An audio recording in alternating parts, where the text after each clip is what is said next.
Deus quer te dar condições, Deus quer te dar força, Deus quer te dar capacidade.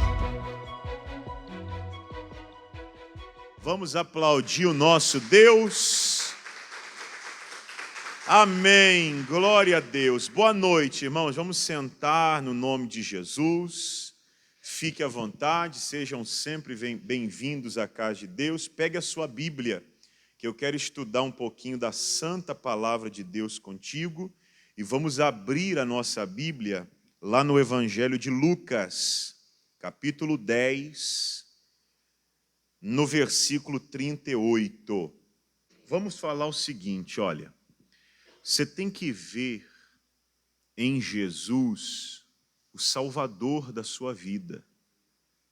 Você não pode perder essa concepção, essa ideia, essa visão. Tem muita gente querendo humanizar o Senhor Jesus, para talvez tentar tornar o Evangelho mais palatável, mais gostoso para o paladar das pessoas.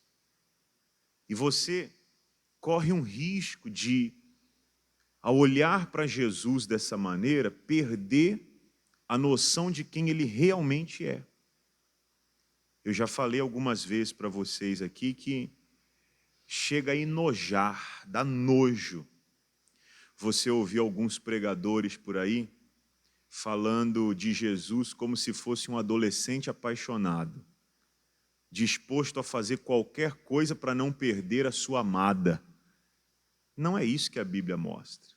Não é isso que a palavra de Deus ensina.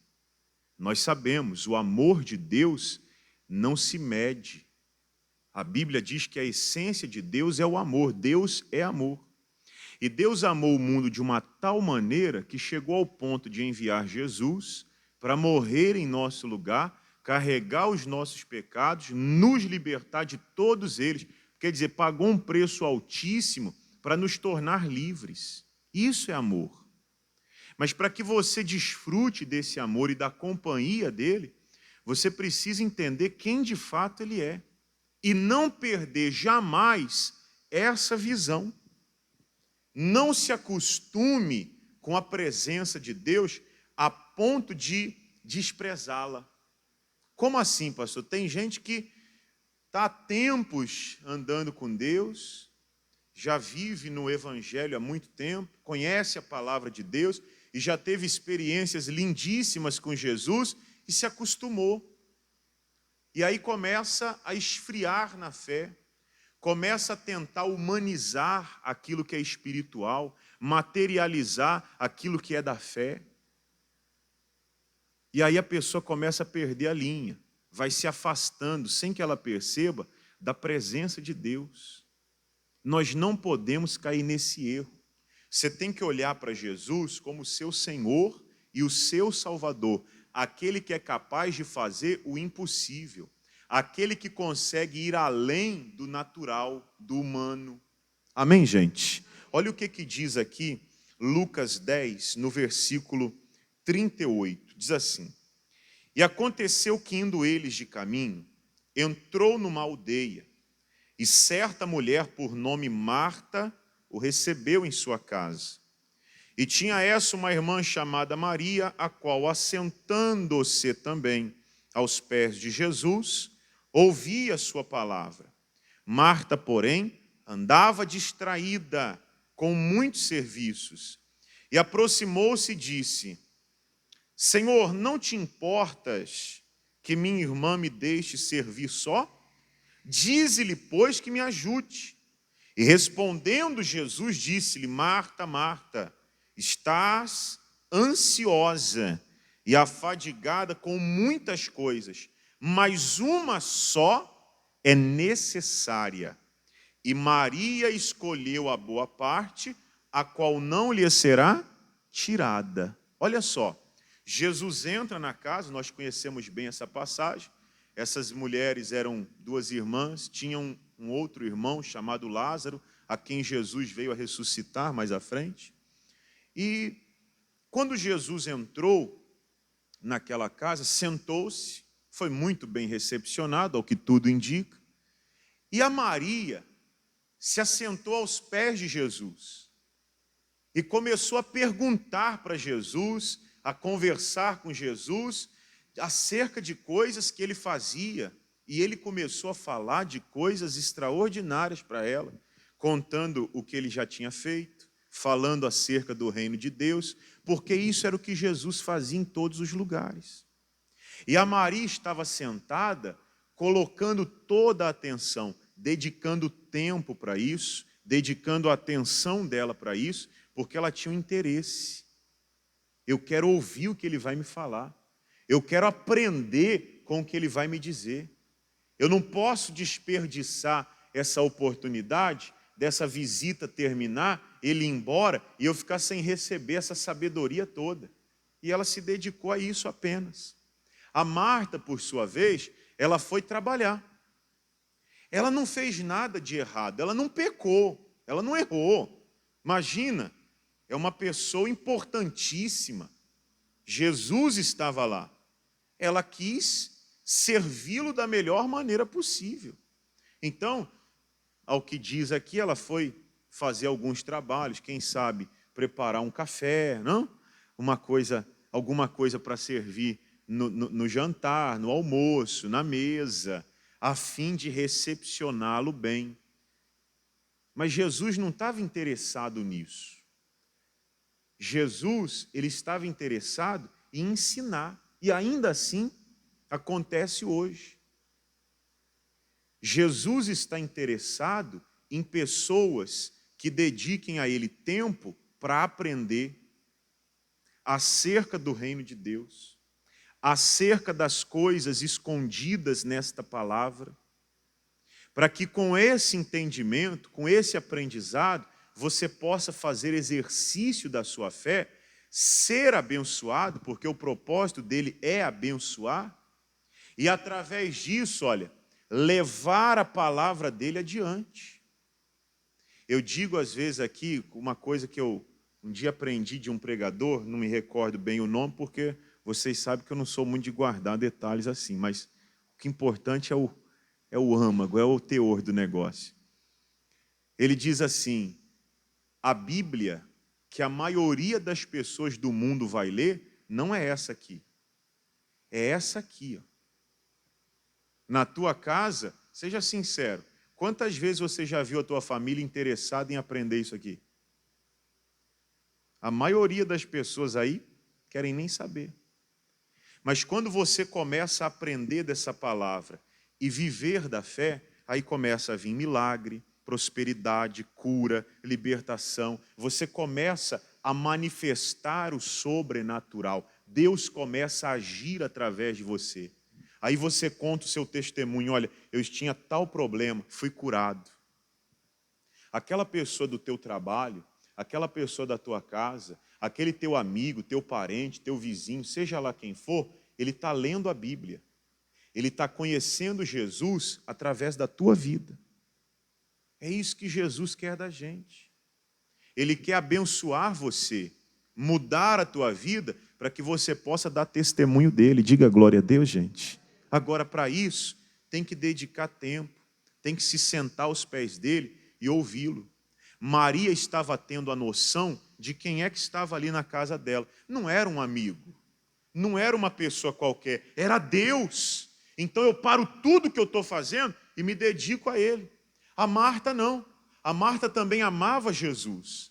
A Marta seguia Jesus. A Marta, se vivesse no nosso meio, ela ia ser uma das crentes mais fervorosas da igreja. Porque ela estava querendo arrumar tudo, preparar tudo, deixar tudo pronto para ele. Mas não era isso que Jesus esperava dela. Ela estava preocupada com as coisas naturais, humanas deste mundo. E Jesus estava trazendo para Maria um entendimento sobre-humano, sobrenatural, do mundo espiritual. Então, essa visão de Jesus, nós não podemos perder. Porque senão, nós vamos nos tornar pessoas como Marta, que querem agradar a Jesus pelo que faz, que quer alcançar o sobrenatural fazendo algo. Isso não é possível. Quantas vezes Você já me ouviu falar aqui, a moeda de troca com Deus qual que é? É a fé. Não tem outro jeito de você alcançar o milagre, de você receber as promessas de Deus, de você ter a presença de Deus com você, se não for pela fé. Não, eu vou fazer muita coisa boa e Deus vai me abençoar. A Marta fez muita coisa boa e não foi abençoada por isso. A Maria parou para dar ouvidos a ele e a vida dela era outra. Porque a Maria sabia, não está aqui um homem, está aqui o próprio Deus. Eu quero aprender. A Marta não, queria alcançar o coração de Jesus pelo que ela fazia, pelas obras. Então, nós não podemos perder a visão do mundo espiritual. Essa é a essência do Evangelho. Preste atenção no que eu vou lhe dizer. A mensagem libertadora do Evangelho está lá relatada em João capítulo 10, versículo 10, que você conhece bem. Jesus, ele diz com toda clareza, o ladrão não vem se não for para matar, roubar e destruir. Eu vim para que vocês tenham vida, referindo-se à vida eterna, e vida terrena. Com o quê? Com abundância. Até então as pessoas não conheciam isso. No capítulo 8, versículo 32 de João, ele diz, conhecereis a verdade e a verdade vos libertará. Que verdade é essa? É a verdade do mundo espiritual. Se você perder essa visão, se você perder esse entendimento, você perde a salvação, você perde a fé, você perde tudo. Você vai ficar servindo a Deus como Marta, tentando, por méritos próprios, alcançar alguma coisa. E o resultado disso é frustração, é decepção, é cansaço. Jesus olhou para Marta e falou, Marta, Marta, estás ansiosa e afadigada com muitas coisas. Quantas pessoas não estão vivendo assim? Quantos servos, servas de Deus estão assim, cansados, exaustos, afadigados, temerosos, pensando em desistir de tudo? Porque estão tentando andar com Deus do jeito humano. Você tem que colocar isso no seu coração. Não perca essa noção de quem é Jesus. Não perca essa noção dessa realidade espiritual. A pessoa que perde isso, ela começa a mostrar alguns sintomas.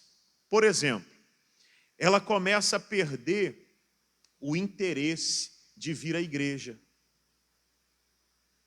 Começa por aí. Já não é mais essencial a igreja. Já não é mais interessante a igreja. Já é mais importante cuidar da família do que cuidar da fé. Já é mais importante dedicar tempo à saúde do que dedicar tempo à fé. Ela perde a essência do espiritual. Esse é o primeiro sintoma. Ir à igreja torna-se uma coisa religiosa, vamos dizer assim. Eu vou porque já faz tempo que eu não vou, deixa eu ir lá no culto. Começa a vir de qualquer jeito. Outro sintoma, ela perde a essência do que é a oração. A oração é um diálogo, é uma conversa, é algo tão íntimo que a melhor oração que você pode fazer é dentro do teu quarto ou de um lugar fechado, trancado, sem que ninguém ouça. A oração que nós fazemos aqui é uma oração pública. Você pode fazer essa oração na tua casa, reunir a família, vamos dar as mãos e vamos orar. Isso é maravilhoso. Comece a fazer isso. Quem tem condição de fazer isso, faz isso. Ore com a família, principalmente se os filhos forem pequenos. Dê as mãos e faça uma oração, se possível, todos os dias. Essa oração é pública. Mas a oração que importa para a gente é aquela oração em que você entra no seu quarto, tranca a porta e certifique-se de que ninguém vai te ver e nem te ouvir. E ali você, conta tudo para Deus, conversa com Deus, busca a Deus, esquece da hora e não tem outro pensamento, outra vontade, a não ser estar mais perto dele. Quando a pessoa vai perdendo essa noção do espiritual, a oração se torna um compromisso meramente religioso. É aquela reza que eu falo para vocês. Pastor, eu oro todos os dias. Como é que você ora? Eu oro assim, ó, com Deus eu me deito. Com Deus eu me levanto na graça do Pai, do Divino Espírito Santo. E agora acrescenta, salva-nos do coronavírus. Eu orei. Você não orou, não. Você perdeu tempo. Isso é bobagem. Não perca a essência do que é a oração e a importância disso. Quer ver outra coisa? Perde-se a importância a leitura bíblica diária. Quando você começa na fé, você está aprendendo. Então, tem a Bíblia para ler. Hoje, a coisa é tão gostosa, está tão fácil. Não tem jeito. Só não lê quem não quer. É capaz de você andar na rua e a Bíblia te encontrar. Não é assim? Você tem Bíblia no celular. No celular tem aplicativo de graça da Bíblia que o camarada lê a Bíblia para você. Você tem livros à vontade. Tem aí o YouTube, Facebook, os canais todos na internet, canal de televisão, com programação falando de fé o dia inteiro. Mas a gente vai perdendo a importância disso e vai deixando isso como uma coisa não muito interessante, apenas necessária. Isso são sintomas de que você está perdendo o tato e a visão do que é o espiritual. Quem está entendendo aqui, diga glória a Deus, gente. Com tudo isso que eu estou te falando, a vida vai ficando natural. Nós vamos nos tornando cada vez mais carnais. E quando eu falo carnal, não estou falando de pecado. Eu estou falando de pessoas ligadas às coisas aqui de baixo, naturais, materiais, e vamos perdendo a essência do espiritual. Deveria ser o contrário.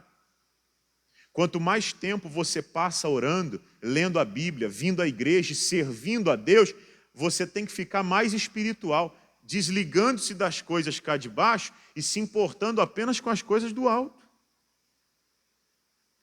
A Marta representa essa pessoa materialista, humanista, que trata o evangelho como se trata uma religião. A Maria representa pessoas que devemos ser, que gastam o seu tempo para se assentar aos pés de Jesus e ouvir tudo que ele tem para dizer. Amém, gente? Olha o que diz o livro de Mateus, capítulo 13 agora. Vamos dar um pulinho lá. Versículo 54. Mateus 13, versículo 54. Diz assim, acharam, gente? Diz assim: e chegando à sua pátria, ensinava-os na sinagoga deles, de sorte que se maravilhavam e diziam: de onde veio esta sabedoria e estas maravilhas? Olha, Jesus estava fazendo aqui, na sinagoga, o que ele estava fazendo lá na casa de Marta e Maria, ensinando, pregando a palavra de Deus. E as pessoas estavam ouvindo. E as pessoas estavam maravilhadas com o que ouviam. Eu pergunto para você, essas pessoas representam Marta ou Maria? Chuta aí. Parece que Maria, né? Mas não. Pastor, agora eu não estou entendendo. A Maria é a que se senta aos pés de Jesus e ouve as maravilhas que ele tem falado. Mas é aquela que ouve e pratica. Lembra do que Jesus falou? Ele falou assim: aquele que me ama é aquele que ouve as minhas palavras e as pratica, põe em prática. Esse é o que ama a Deus, é isso que Deus espera da gente. Que você busque cada vez mais conhecê-lo, se aprofundar na palavra de Deus, mas que você pratique cada vez mais a palavra. Viva cada vez mais pela fé. Esteja cada vez mais envolvido com o mundo espiritual e afastado das coisas terrenas. Porque senão, você vai começar como Maria e vai terminar como Marta. Esse povo estava na sinagoga ouvindo e admirado com o que Jesus falava. Mas olha o que diz o versículo 55. Não é este o filho do carpinteiro? E não se chama sua mãe Maria? E seus irmãos Tiago, José, Simão e Judas? E não estão entre nós todas as suas irmãs? De onde lhe veio tudo isso? Olha só. Eles começaram a olhar para Jesus e falar: meu Deus, que sabedoria, que coisa maravilhosa, nós nunca ouvimos tal coisa. Da onde vem tudo isso? Da onde ele aprendeu essas coisas? Olha que coisa tremenda que ele está falando. Mas aí uns começaram a olhar para Jesus como um ser humano. Perderam a visão de quem ele era. Perderam a visão do espiritual e foram olhar para o natural. Vem cá, esse aí não é filho do carpinteiro? De fato, José, ele era o quê? Carpinteiro. Jesus nasceu da virgem. Qual era o nome da virgem? Maria. E eles conheciam a família de Jesus. Eles começaram a olhar para Jesus como um ser humano e não como Deus. E é por isso que eu comecei esse entendimento falando para você, você não pode perder a visão de quem é Jesus e o que ele representa para nós. Jesus é o próprio Deus, a palavra é Deus encarnado para a gente. Você não pode olhar para essa palavra como um livro bonitinho de histórias. Você não pode olhar para essa palavra como um livro de promessas maravilhosas. Você tem que olhar para essa palavra como a palavra vinda da boca do Criador. E nunca perder essa visão, porque senão você vai olhar para Jesus como humano. Você vai continuar na igreja, você vai continuar orando, você vai continuar servindo a Deus, mas daqui a pouco você está igual Marta, querendo alcançar as coisas pelo que faz e não pela fé. Mais interessado nas coisas do mundo do que nas coisas de Deus. Quem está entendendo isso aqui? Diga glória a Deus, gente. Olha o resultado disso. Olha o resultado disso. Versículo 57. E escandalizavam-se nele. Jesus, porém, lhes disse: não há profeta sem honra, a não ser na sua pátria e na sua casa. E não fez ali muitas maravilhas por causa do quê? Da incredulidade deles. Eles começaram maravilhados com Jesus, mas depois que começaram a olhar para Jesus com os olhos humanos, com os olhos naturais, eles se escandalizaram. Tem gente que começa bem, está servindo a Deus, está andando na fé, está pronta para aderir a tudo que é propósito. Pessoal, vamos marcar uma oração, estou dentro. Vamos fazer a corrente, estou dentro. Não aceita essa enfermidade aí não, vamos repreender isso aí. Em nome de Jesus, e começa na fé. Pega o sal, leva o sal e usa lá, está consagrado, está abençoado. É agora. Pega a rosa, leva a rosa e usa na fé, em nome de Jesus. E a pessoa está fazendo. Vai passando o tempo, ela vai perdendo a visão do espiritual. Aquilo que antigamente era maravilhoso, começa a se tornar uma coisa de escândalo. Imagina eu ficar andando com rosa, sair de igreja com rosa, levar rosa para casa, usar sal. Isso é coisa de gente boba. Eu já estou num outro nível de fé e de entendimento e não preciso dessas coisas. Você está igual o povo dessa sinagoga. Está na sinagoga. Está ouvindo a palavra. Mas ao invés de fazer bem a eles, faz mal. Jesus não fez maravilhas no meio deles, por causa da incredulidade. Se você se tornar essa pessoa como Marta, materialista, humanista, e perder a consciência do espiritual, você vai deixar de viver o milagre de Deus. Você vai começar a tratar tudo como uma coisa humana, natural, normal, e vai empurrando a vida assim. Passa ano, sai ano, entra dia, sai dia, as coisas não mudam. Aí daqui a pouco está você igual Marta, cansada, afadigado, triste, decepcionado, achando que tudo aqui é mentira, que Jesus não existe. Então pare hoje se você está desse jeito. Volte. Comece a olhar de novo para a palavra de Deus, não como um livro polido de histórias bonitas, porque não é. A palavra de Deus é uma coisa terrível, terrível. A palavra de Deus torna a gente nu. A palavra de Deus tira a nossa roupa. Quando você olha para a palavra de Deus, você vê Olha quantos problemas eu tenho, eu não presto. A sensação que dá é essa. Eu não tenho como me salvar, eu estou perdido. Quando você começa a lembrar disso e ganhar essa consciência, você começa a olhar para Jesus como seu único Salvador outra vez. É nesse momento que os milagres voltam a acontecer. Diga glória a Deus, gente. É nessa hora que o sobrenatural aparece. Então, que seja essa mensagem um chamado para que você volte a olhar para Jesus com esses olhos. E se você tem olhado para Jesus da maneira correta, que você guarde isso aqui no teu celeiro, aqui dentro, ó, do teu coração, para que você nunca perca essa visão. Diga glória a Deus. Vamos aplaudir o Senhor Jesus, gente.